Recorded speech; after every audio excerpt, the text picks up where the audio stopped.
Hey there, welcome, I'm Belle. This is another video and today I have some tips for you guys who are trying to get more flexible, especially for leg flexibility. This is definitely the video for you. So yeah, before we start the video, please make sure to subscribe to my channel. I put a new video every single Friday and another video throughout the week, so don't forget to click the bell so you receive a notification every time I post a video. And these tips are a little controversial, some of them are, because throughout my whole dance journey I've heard a lot of things regarding flexibility and stretching and what works and what doesn't work. So I decided to talk to you guys about real life because I've been dancing for a long time now. It's been 22 years, and throughout my journey I figured some ways that not a lot of people talk about, but they make you more flexible. And I've shared my story with you guys many times before, and I've started ballet at the age of 5 years old, but I started acro and gymnastics later on. And for you guys who started dancing later on, you know that flexibility is definitely something that you need to work really hard on.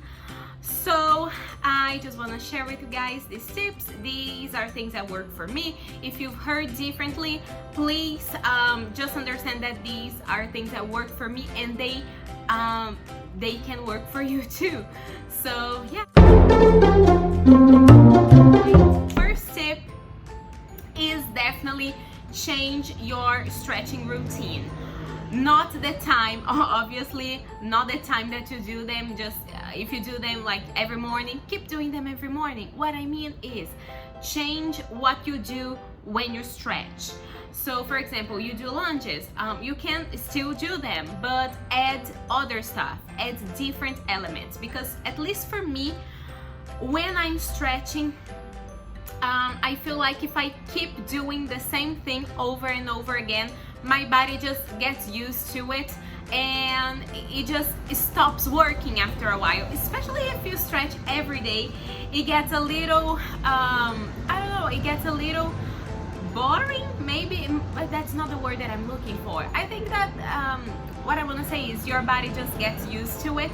So if you incorporate other elements in your stretching routine, it will definitely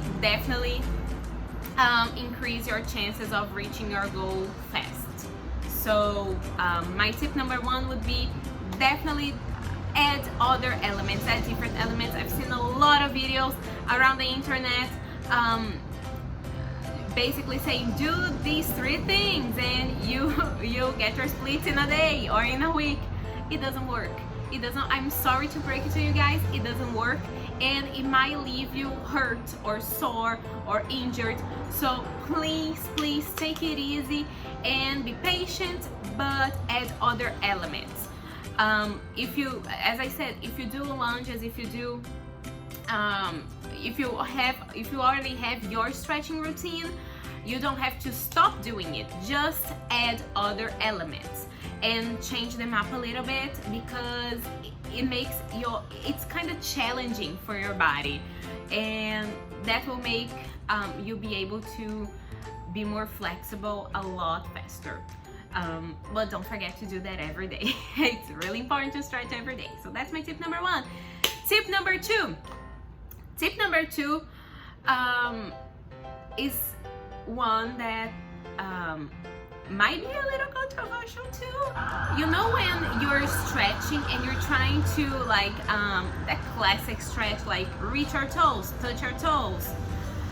Don't try to touch your toes. What I would say is try to touch your knee with your chest, because sometimes you get so eager on like touching your toes that you create a hunchback in your back. So, and that's really bad for you, really bad for you. So don't do that. Instead, try to reach your chest. Try to touch your knees with your chest. That's going to be a lot more efficient, a lot better for you. And even if you can't touch your toes or whatever, if you're still a beginner, even if you can't touch your toes, that way, that will make you a lot more flexible, because that will be working flexibility the right way, instead of just touching your toes and arching your back, creating a hunchback. That's just an illusion. You're not getting any more flexible. That's really, really just an illusion. I'm sorry if that makes you sad because you've been touching your toes. So stretch in front of the mirror and try to see if you're creating a hunchback when you do that.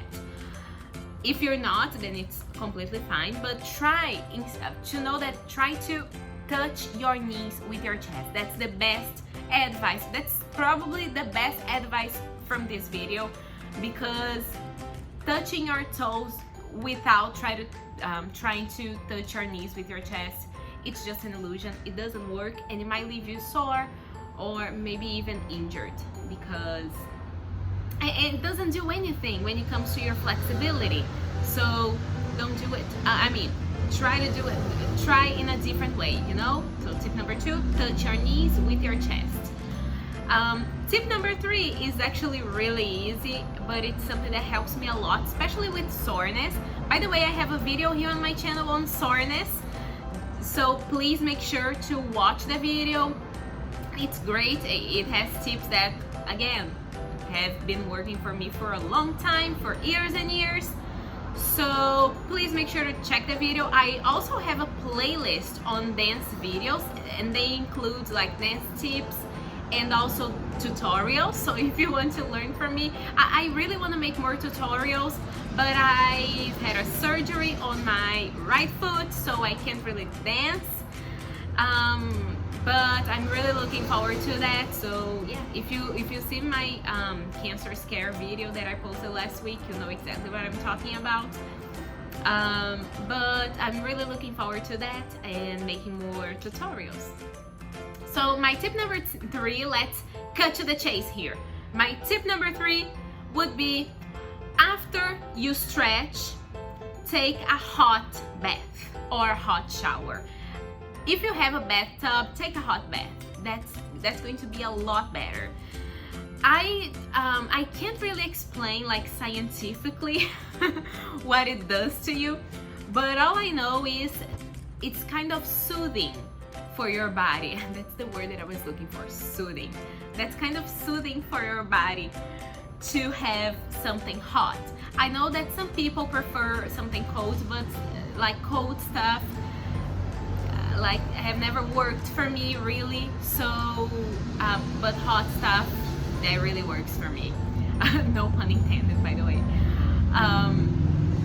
So what I do is I fill my bathtub with like boiling water, like really, really hot water, and then I put a little bit of Epsom salt,